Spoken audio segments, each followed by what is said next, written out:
পিয়ালি দেবী তার নতুন দুই বৌমা সুমনা এবং সুনিতাকে প্রথম রান্নার অনুষ্ঠানের ব্যাপারে সবকিছু বোঝাতে থাকে। আসলে পিয়ালি দেবীর দুই বৌমা কালকেই বিয়ে করে নতুন শ্বশুরবাড়িতে এসেছে। পিয়ালি দেবীর বড় ছেলে সুমন সুমনাকে পছন্দ করে বিয়ে করে, আর অন্যদিকে ছোট ছেলে রঞ্জন সুনিতাকে বাড়ির লোকের পছন্দ অনুযায়ী বিয়ে করে। আর সুমনা যেহেতু সুমনকে পছন্দ করে বিয়ে করেছে, তাই সুমন নিজেদের বাড়ির সমস্ত নিয়ম কায়দা আগে থেকেই সুমনাকে জানিয়ে দেয়। কিন্তু সুনিতা এই বাড়িতে নতুন, তাই সে এখনো পর্যন্ত তার শ্বশুরবাড়ির কোনো সদস্যকে ভালো করে চেনে না। শোনো, আজকে তোমাদের প্রথম রান্না, তাহলে আজকে তোমরা কি রান্না করবে? এই যে বড় বৌমা, আমি জানি তুমি রান্না বান্না জানো না, শুধুমাত্র আমার ছেলের জন্যই তোমাকে আমি এই বাড়ির বৌমা করতে বাধ্য হয়েছি। মা, আপনি এসব কি বলছেন? আর তাছাড়া আমার সঙ্গে তো আমার ছোট যা আছে, তাহলে আবার রান্না নিয়ে আমার চিন্তা কিসের? আমি আমার ছোট জায়ের সঙ্গে রান্না করে নেব। আচ্ছা, এখন যদি তোমার ছোট যা না থাকে তাহলে তুমি কি করতে শুনি? দেখো বড় বৌমা, তোমাকেও কিন্তু সব রান্না বান্না শিখতে হবে, না হলে তুমি তোমার বরকে কি রান্না করে খাওয়াবে, আর আমাদেরকেই বা কি খাওয়াবে? সব সময় তো ছোট বৌমা রান্না করবে না, তোমাকেও রান্না করতে হবে। আর আজকে তোমাদের দুজনকে প্রথম রান্নার নিয়মও পালন করতে হবে, তাই তোমরা তোমাদের পছন্দ মতো যা খুশি কিছু রান্না করো। এই বলে পিয়ালি দেবী সেখান থেকে চলে যায়। আর শাশুড়ি মায়ের কথা শুনে সুমনি এবং সুনিতা দুজনেই রান্নাঘরে চলে আসে। ছোট, বলছি তুমি তো রান্না বান্না জানো, তাহলে তোমার আবার চিন্তা কিসের? তুমি তো সবকিছুই রান্না করতে পারবে, কিন্তু প্লিজ তুমি আমাকে একটু সাহায্য করো, যাতে আজকে আমি সবার কাছে একটু বেশি প্রশংসা পাই। তুমি তো দাদাকে পছন্দ করে বিয়ে করেছো, তাহলে দাদা তো নিশ্চয়ই তোমাকে বলে দিয়েছে কার কেমন খাবার পছন্দ। তাহলে তো তোমার আগে থেকেই উচিত ছিল সেই রান্নাগুলো শিখে তবেই শ্বশুরবাড়িতে আসার, কিন্তু তুমি তো দেখছি কিছুই শিখে আসোনি। দেখো, তুমি কিন্তু আমাকে এভাবে অপমান করতে পারো না। আমি তো ভেবেছিলাম আমাকে আমার স্বামী বিয়ের পর রান্না করে খাওয়াবে। হ্যাঁ, আমি তো সেই জন্যই লাভ ম্যারেজ করেছি।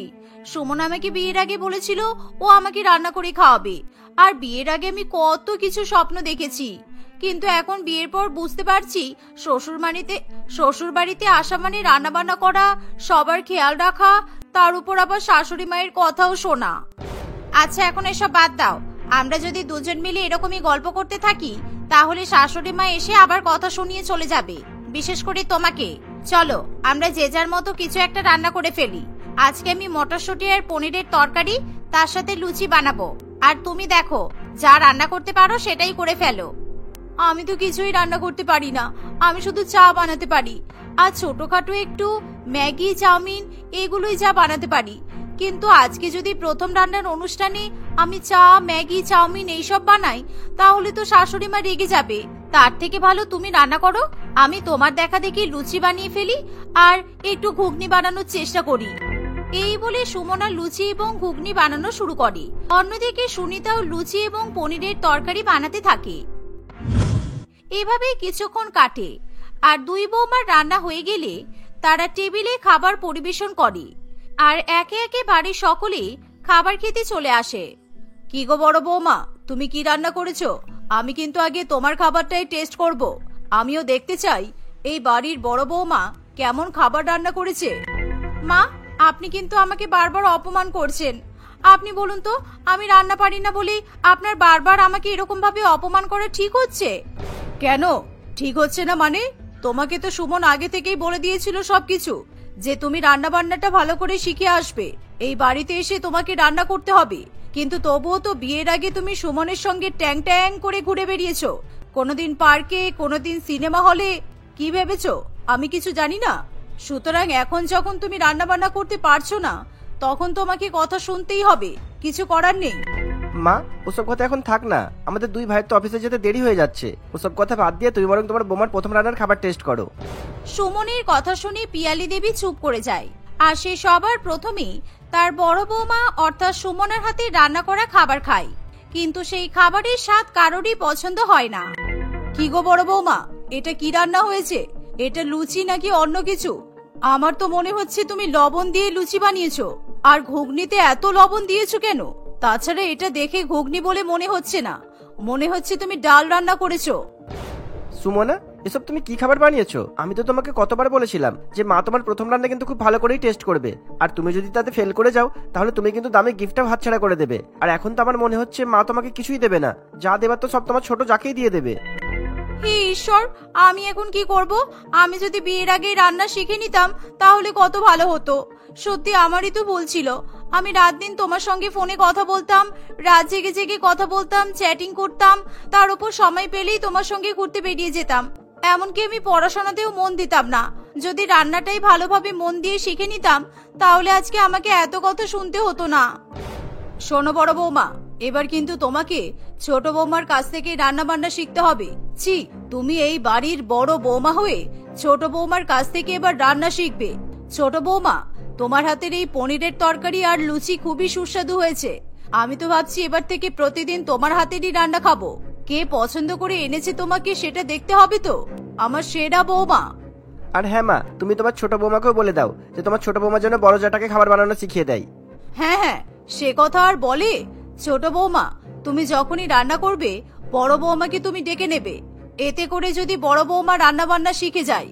শাশুড়ি মায়ের কথা শুনে ছোট বৌমা খুবই খুশি হয়, আর সে মনে মনে তার বড় জায়ের উপর হাসতে থাকে। কিন্তু বাড়ির সকলে মিলে ছোট বৌমার প্রশংসা করছে দেখে সুমনার ভীষণই রাগ হয়, কিন্তু তবুও সে কিছু বলতে পারে না। শুধু তাই নয়, সেদিন শাশুড়ি মা খুশি হয়ে ছোট বৌমাকে সোনার হার উপহার দেয়, কিন্তু বড় বৌমাকে কিছুই দেয় না। তাই সুমনার খুবই মন খারাপ করে। মা, এটা কিন্তু আপনি একদমই ঠিক করলেন না। আপনার ছোট বৌমাকে আপনি সোনার হার দিলেন আর আমি বাদ। দেখুন, আমি মানছি আমি ভালো রান্না বান্না করতে পারি না, কিন্তু ছোটখাটো একটা উপহার তো দিতেই পারেন। নিশ্চয়ই দেব না কেন? তুমি আগে ছোট বৌমার মতো খাবার আমাকে রান্না করে খাওয়াও, তারপর আমি তোমাকেও গিফট দেব। তুমি যত তাড়াতাড়ি আমাকে ভালো রান্না করে খাওয়াতে পারবে তত তাড়াতাড়ি তুমি গিফট পেয়ে যাবে। এই বলে পিয়ালি দেবী সেখান থেকে চলে যায়। আর শাশুড়ি মায়ের কথা শুনি সেদিন সারাদিন পিয়ালি মন খারাপ করে থাকে। আর কিছুক্ষণ পর সুমনা ছোট যা সুনিতা তার কাছে এসে বলে, দিদি তুমি মন খারাপ করো না, আমরা তো দুই যা, আমরা তো এই বাড়ির দুই বউ বলো, আর তাছাড়া আমরা তো একে অপরের বন্ধুর মতো। তাহলে তুমি কেন মন খারাপ করছো? মা আজ না হয় কাল তোমাকে তো গিফট দেবেই বলেছে, সামান্য গিফটের জন্য তুমি মন খারাপ করছো? আচ্ছা শোনো, আমি তোমাকে ভালো ভালো খাবার রান্না করা শিখিয়ে দেব, তুমি তাড়াতাড়ি রান্না শিখে যাবে, দেখবে। তুমি একদম চিন্তা করো না। হ্যাঁ, আমি যত তাড়াতাড়ি সম্ভব রান্নাটা শিখতে চাই, গিফটের জন্য নয়, প্রশংসার জন্য। মা সবার সামনে তোমার কত প্রশংসা করলো, আর যেটা দেখে আমার খুবই ভালো লেগেছে। লাভ ম্যারেজ করে শ্বশুর বাড়িতে চলে এলাম, কিন্তু কারোর কাছে আমি কোনো প্রশংসা পেলাম না। আর তুমি অ্যারেঞ্জ ম্যারেজ করে শ্বশুর বাড়িতে এসেছো, কিন্তু প্রথম দিনই সবার কাছে কতটা প্রিয় হয়ে গেলে। আচ্ছা, তুমি আমাকে কবে থেকে রান্না শেখাবে? কবে থেকে আবার? কাল থেকেই। কাল সকালে তাড়াতাড়ি উঠে আমার সঙ্গে রান্নাঘরে চলে যাবে। আমি যখন রান্না করব তুমি আমার সাথে সাথে থাকবে, আর আমি তোমাকে রান্না করার পদ্ধতিগুলো ভালোভাবে বলে দেব। কিছু বুঝতে অসুবিধা হলে আমাকে জিজ্ঞাসা করে নেবে, আমি একবার নয় তোমাকে বারবার বলে দেব, কেমন? সুনিতার কথা শুনে সুমনা খুবই খুশি হয়। এভাবেই দেখতে দেখতে সেই দিনটা কাটে। আর পরের দিন থেকেই সুনিতা তার বড় যা সুমনাকে রান্না বান্না শেখাতে শুরু করে, কিন্তু সুমনা কোনো কিছুই ঠিকঠাক ভাবে মনে রাখতে পারে না। তাই রান্নাতে কেমন পরিমাণ লবণ, গুঁড়ো লঙ্কা, তেল দিতে হয় সে সবসময় ভুলভ্রান্তি করতেই থাকে। কারণ রান্না করার সময় সুমনার হাতে সবসময় ফোন থাকতো, আর সুমনা বেশিরভাগ সময় ফোন ঘাঁটতেই ব্যস্ত থাকতো। তাই সুনিতার কথা সে ভালো মতো শোনার চেষ্টা করতো না। আর এরকমই একদিন পিয়ালি দেবী যখন রান্নাঘরে আসে তখন সে তার বড় বৌমার হাতে ফোন দেখে। এই যে বড় বৌমা, তুমি এদিকে রান্নাঘরে দাঁড়িয়ে দাঁড়িয়ে ফোন ঘাঁটছো, আর ছোট বৌমা এই গরমের মধ্যে রান্না করছে। তোমাকে আমি বলেছিলাম না ছোট বৌমার সঙ্গে দাঁড়িয়ে রান্নাটা শিখে নেবে? তুমি সেটা না করে রান্নাঘরে এসে আড্ডা মারছো। না না মা, আমি তো ছোটর কাছ থেকে রান্নাই শিখতে এলাম, আমি তো রান্নার দিকেই তাকিয়ে আছি। তুমি কাকে মিথ্যা কথা বলছো? আমি স্পষ্ট দেখতে পেলাম তুমি মোবাইল ঘাঁটছিলে। আচ্ছা বৌমা, তুমি তো লাভ ম্যারেজ করে বিয়ে করেছো, তাহলে এখন আবার এত ফোন ঘাঁটা কিসের? তুমি যাকে চাইছিলে, যার সঙ্গে সারা দিন রাত কথা বলছিলে, তাকেই তো পেয়েছো। তাহলে এবার অন্তত সংসারের দিকে একটু নজর দাও। হ্যাঁ হ্যাঁ মা, নিশ্চয়ই এবার থেকে আমি রান্না বান্না আর বাড়ির কাজের দিকেই নজর দেব, আমি আর বেশি ফোন ঘাঁটবো না। এই বলে সুমনা তার হাত থেকে ফোনটা রেখে দেয় আর তার ছোট জায়ের রান্নার দিকে তাকিয়ে থাকে। এভাবেই আরো কিছুদিন কাটে। এখন সুমনার মধ্যে একটু হলেও পরিবর্তন আসে। সুমনা এখন অতিরিক্ত পরিমাণে মোবাইল ফোন ঘাটা ছেড়ে দেয় আর সে তার ছোট জায়ের কাছে খুব মন দিয়ে রান্নাবান্না শিখতে থাকে। আর এভাবেই কয়েকদিনের মধ্যেই সুমনা একা একা রান্নাবান্না শুরু করে। আর একদিন সুমনা নিজে হাতে তার শাশুড়ি মাকে ভালো ভালো খাবার রান্না করে খাওয়ায়। মা, এই চিলি চিকেন আর লুচিটা একটু টেস্ট করে বলুন তো কেমন হয়েছে। এটা আজকে আমি ফোনের রেসিপি দেখে বানিয়েছি। আর হ্যাঁ, আপনার ছোট বৌমার কাছ থেকেও একটু সাহায্য নিয়েছি। সে না হয় ঠিক আছে, কিন্তু এটা তুমি রান্না করেছো তাই আমার জন্য অনেক। ঠিক আছে, দাও, আমি খেয়ে দেখি এবার কেমন হয়েছে। এই বলে পিয়ালি দেবী বড় বৌমার হাতের খাবার টেস্ট করে দেখে যে সেই খাবারগুলো সত্যিই খেতে খুবই সুস্বাদু হয়েছে। বাহ, তোমার হাতের এই চিলি চিকেন আর এই লুচিগুলো তো খুব ভালো খেতে হয়েছে। এই চিলি চিকেনের সঙ্গে যদি ফ্রাইড রাইস হতো তাহলে তো আরো জমে যেত। এবার থেকে তুমি একবেলা করে রান্না করবে, তাহলে তোমার রান্না বান্নার প্র্যাকটিসটা থাকবে। আমি এবার থেকে আমার দুই বৌমার হাতের নিত্য নতুন খাবার টেস্ট করতে পারবো। শাশুড়ি মায়ের এমন কথা শুনে সুমনা খুবই খুশি হয়। এর ফলে সুমনার রান্না বান্নার প্রতি ঝোঁক অনেক বেশি বেড়ে যায় আর সে তার ছোট জাকে রান্না বান্না করতে দেয় না। সে নিজেই দিনে 2 থেকে 3 বেলা নানান রকম খাবার রান্না করে সবাইকে খাওয়ায়। আর এভাবেই সুমনা সকলের মন জিতে নেয়। এবার পিয়ালি দেবী খুশি হয়ে তার বড় বৌমাকেও একটা সোনার হার উপহার দেয়। এর ফলে সুমনা অত্যন্ত খুশি হয় আর সে তার শাশুড়ি মা এবং ছোট জাকে ধন্যবাদ জানায়। এভাবেই সুমনা এবং সুনিতা দুই বৌমা শ্বশুর বাড়িতে হাসি খুশি দিন কাটাতে থাকে।